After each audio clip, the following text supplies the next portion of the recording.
Pledge of Allegiance to the flag. I pledge allegiance to the flag of the United States of America and to the republic for which it stands, one nation, under God, indivisible, with liberty and justice for all.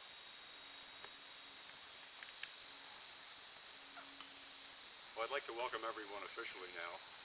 Thank you all for coming. I'm glad we have such a great turnout. This would really have pleased my grandmother Nora and Ann's grandfather Jim. So welcome. I'd like to start by introducing Farron Taylor, who is the commander of the James A. Garfield Camp of the Sons of Union Veterans. Farron asked if he could speak first, and so I'm allowing him to speak first. Farron? Thank you, John. Good morning, ladies and gentlemen. On behalf of the Garfield Camp of the Sons of Union Veterans of the Civil War and the Department of the Chesapeake, I'd like to thank you for the honor of participating in this morning's ceremony. Of note, I'd like to recognize one of our brothers, Gene Mortor. Gene, could you step forward just one step? Perfect. Thank you, right there. Just 2 weeks from today in Richmond, Virginia, we anticipate Brother Gene being elected the Commander-in-Chief of the Sons of Union Veterans of the Civil War and over 6,000 strong national membership. Congratulations in advance, Gene, for your many years of honoring the service of all of our ancestors. Thank you. Congratulations. Our organization is a direct descendant of the Grand Army of the Republic. The GAR was the largest organization of Union veterans formed in the years immediately after the Civil War. As sons, it is our solemn duty to continue the work of honoring those men who fought to preserve the Union. What you have done is at the core of our mission. While Sergeant Lowe did not survive the conflict, his brothers in arms spent the rest of their lives working to ensure his service and that of his comrades would not be forgotten. We humbly continue their commitment and will do so as long as there is breath in our bodies. Thank you again for allowing us to be here, and more so, thank you for honoring a noble soldier and defender of the United States of America. Thank you.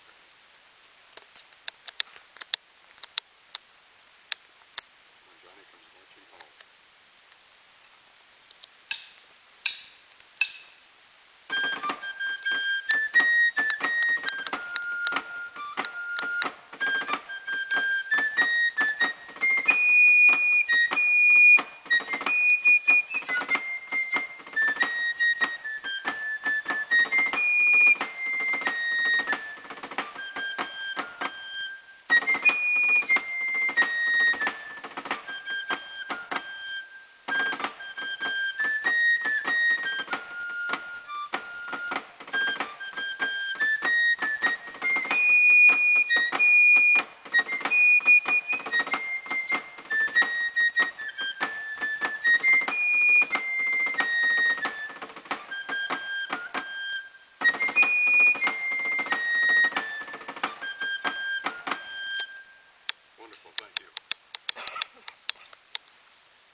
I'm going to speak next and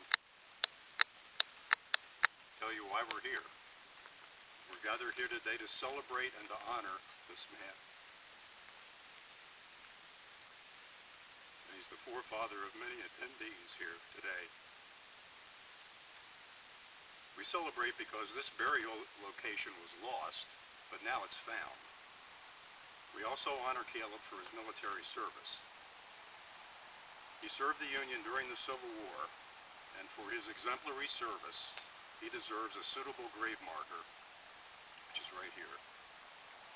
And I'm sure you've all examined it before we started. So now I'm going to tell you the story of how we know Caleb was buried here. And the story begins in 1960, when my grandmother Nora Royston Decker and my Aunt Ethel asked me to drive them to the Middletown Cemetery, which is about 2 miles in that direction. They wanted to look at graves and see who they could find.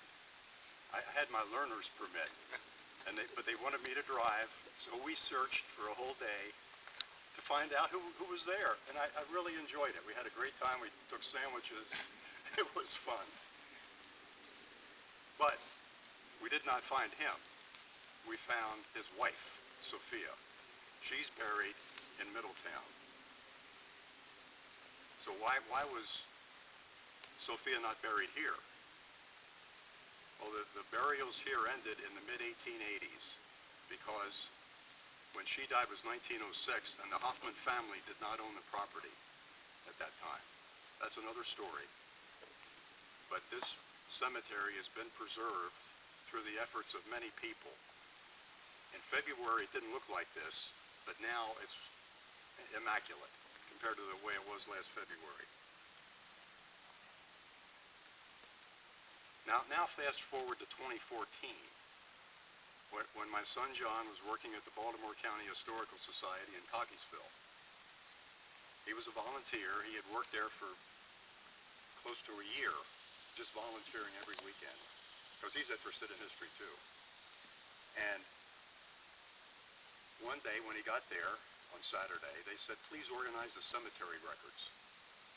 So he was in the process of organizing the cemetery records. He found a record for this cemetery, and my cousin has been passing some of these inventory lists out. In 1976, Baltimore County decided to inventory all of these out-of-the-way cemeteries as a part of the bicentennial, and just to recognize the history in Baltimore County. And there was a man who came here in 1976 and did an inventory of everything that was here. It's 2 pages long. In the first row, first position, was Caleb B. Lowe. There was a small wooden marker where that stone is. It was barely readable. It could very well have been 112 years old. Caleb died in 1864. But there was enough there that Hollifield could make a recording of what he saw. He saw Caleb, parenthesis D, question mark, Lowe, L-O-W-E, and he saw A, dot, dot, dot, the first, the date of birth, the first letter of the month of the date of birth, A, dot, dot, dot, and J, dot, dot, dot, the first letter of the date of death. Enough information to positively identify that was Caleb Lowe. And it's not surprising because this is the Hoffman family cemetery. I don't know if you know the Hoffmans, but they started paper mills here in the 1780s, and they're all down along the Gunpowder River down there, Gunpowder Falls River. So, since his wife was a Hoffman, that's why he's buried here, basically. The other interesting part about this is my cousin Ann Royston Blouse, we're descended from Roystons, had in her notes, she's a genealogist, she's a real genealogist, she makes me look like an amateur.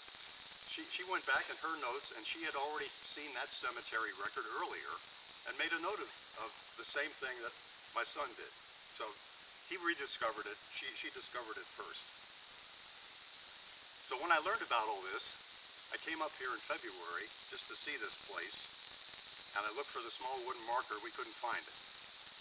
So then I decided this is a perfect opportunity for a veteran's marker. If you look at the rules governing the Veterans Administration, they say that if you know where, if you can prove where a military member is buried and there's no marker, we will give you a marker free of charge any place in the world, any place. So I sent an application to the Veterans Affairs Office there in Quantico, Virginia, where they had this organization that does these markers, and I sent 50 pages of documentation. I sent his Civil War service record. I sent his widow's pension record that Sophia had to submit. In 3 days, they approved that application. They had the marker made. They sent it to Silball Memorials in Shrewsbury, which is just north of here, and it was installed July 14th. So that's our government in action, where they really came through. So now if you have another couple of minutes, I'd like to summarize his military history. And it's more the military history of his unit. Welcome. Would you like to introduce yourself so we know who you are? I'm Rosemary Martin, Department of the Chesapeake. Good. Yeah. So this is Caleb B. Lowe, Sergeant in Company G of the 1st Potomac Home Brigade, Maryland, 1st Maryland Infantry. And unfurling the flag is... We have Kevin here. Kevin good. Martin, the husband of Rosemary. Okay. Kevin is the commander of the Department of the Chesapeake. Welcome, Kevin. Thank you. I'll try and speak loudly enough. Can everybody hear me, by the way? Okay. Well, the 1st Regiment of the Potomac Home Brigade was formed in 1861 and included approximately 1,000 men and 11 companies designated A through K. All the men enlisted for 3 years, which was unusual. Most of them were 100 days in this enlistments. 3 years, and most joined between August and December of 1861. Caleb enlisted as a private on September 14th, but he was mustered in October 24th as a sergeant in 1861. Most of the enlistees were from western Maryland, including the counties of Frederick, Carroll, and Washington. But Companies C, G, and K also included men from Baltimore City and Baltimore County. So Caleb was in Company G. He was a sergeant. In July 1863 at Gettysburg, the 1st Regiment of the Potomac Home Brigade had 674 men, and approximately 95 of them were in Company G.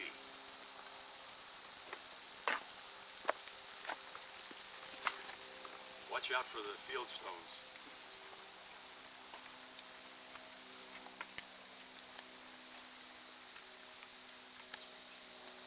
Gettysburg was the major engagement of the Potomac Home Brigade during the Civil War. Everything they did after was important, but nothing compared to this. They distinguished themselves during the battle by protecting the right flank of the Union line, which is on Culp's Hill. There are many memorials there, and if you climb the hill, you can find little tiny monuments about the size of these field stones that tell you where each of the companies were at some time during that fight. There's also a monument at Spangler's Spring on Culp's Hill, which recognizes the Potomac Home Brigade and what they did there. They arrived at the end of the first day of fighting, but the next 2 days it was just a continuous hail of mini balls as the South tried to take Culp's Hill. It was the very end of the Union line on the right side. It was important to hold it, and they held it. Not them alone. There were other infantry units there, but they were one of the key infantry units. It's also interesting, by a twist of fate, there were Maryland Confederates there in the 1st and 2nd Maryland Infantry, and they were attacking this same area. So that it really was brother against brother at that battle. Company G suffered losses at Gettysburg. There were 15 casualties, 5 killed, and 10 wounded. Caleb and his commanding officer, 1st Lieutenant Frank Hardesty, were both wounded, but they survived. And Caleb lived to fight another day, but he got sick. On January 22nd, 1864, he received a furlough from then Captain Hardesty, who told him to go home. And Caleb did. Caleb went home.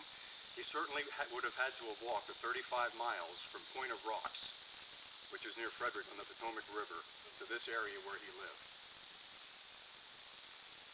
And that was January 22nd. He died on January 31st. It certainly would have taken him 4 or 5 days, depending on how sick he was, to get here. And when he showed up on his wife's doorstep, he was in the advanced stages of consumption. Tuberculosis. He would have exhibited scrofula. Those were boils on his body. He would have been coughing like crazy. He would have been very contagious. And she would have been distraught and hysterical. She had 4 little children in the home at that time. And I don't think she'd let him into the house if she was smart. She could read and write. I think she talked to her parents who lived nearby. She had a sister who was a neighbor who had her own family. And I think her parents took him in and took care of him while he lingered 2 or 3 days until he died.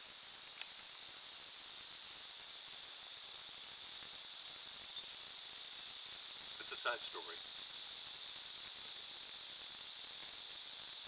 but we're proud of him.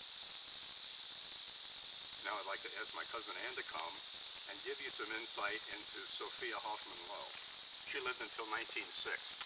Well, John, you've stolen all my stories. No, I haven't. You told him everything I was going to tell him. Okay, I want to speak today about Sophia Hoffman Lowe. Today we are in this cemetery instead of Middletown Union or Mount Zion because in 1854 Caleb Lowe married Sophia Hoffman. Sophia was the great-granddaughter of Wilhelm and Susanna Densefor Hoffman. She lived most of her life in Paper Mills, which was later renamed Hoffmanville in the honor of the family, surrounded by her extended family. She was an educated woman. Her handwriting on her pension application is lovely and delicate. Sophia was 20 years old and Caleb was 23, a millwright and a very handsome fellow, as you can see, when they married. Because they went to Shrewsbury on a Thursday to marry, I like to think that they met, fell immediately in love, and eloped. The fact that their first daughter, Sarah Elizabeth Sally Lowe, was born 2 months to the day after their marriage gives some credence to this idea. Sophia and Caleb had 4 children, the youngest born just before Caleb enlisted in the Army. In the 1860s, death was a constant in everyone's lives. Women expected to lose at least 1 child and any number of near relatives to disease and accident. Still, Sophia seemed to have more than her share. Between 1860 and 1865, she lost 7 close family members. The most tragic loss, of course, was her husband Caleb in January 1864, leaving her a widow at age 29 with 4 young children. Then just 3 months later, her 4-year-old son died, and I think it's reasonable to assume that Daniel Webster Lowe is buried here with his father, Caleb. Tragedy continued to follow Sophia. In 1898, her son Philip was sentenced to 5 years in the Maryland Penitentiary for assault and attempted murder of his brother-in-law, Eli Wilhelm, who was Sally's husband. Oral family history says that he died in prison, and I have found no further record for him. In 1906, her grandson Philip, eldest son of Rachel Virginia and John Edwin Royston, committed suicide. Sophia was not alive to know this. She had died the month before. Sophia lived to the age of 71. Her funeral was attended by many, according to her obituary. She was survived by 2 daughters, Sally Wilhelm and Rachel Virginia Royston, and 24 grandchildren. She was buried at Middletown Union Cemetery next to her granddaughter, Daisy Blanche, daughter of son Philip and Selima Hoffman Lowe. To close the circle of people here today, I want to speculate on how daughter Rachel Virginia Hoffman Lowe met John Edwin Royston. Was it because he was a teamster and transported supplies and finished paper to and from the mills? Or could it have been through John Edwin's first cousin, once removed, if you're accounting, Virginia Georgie Royston, who was a school teacher at the Hoffmanville School, which still stands, by the way, in the village, in the 1870s.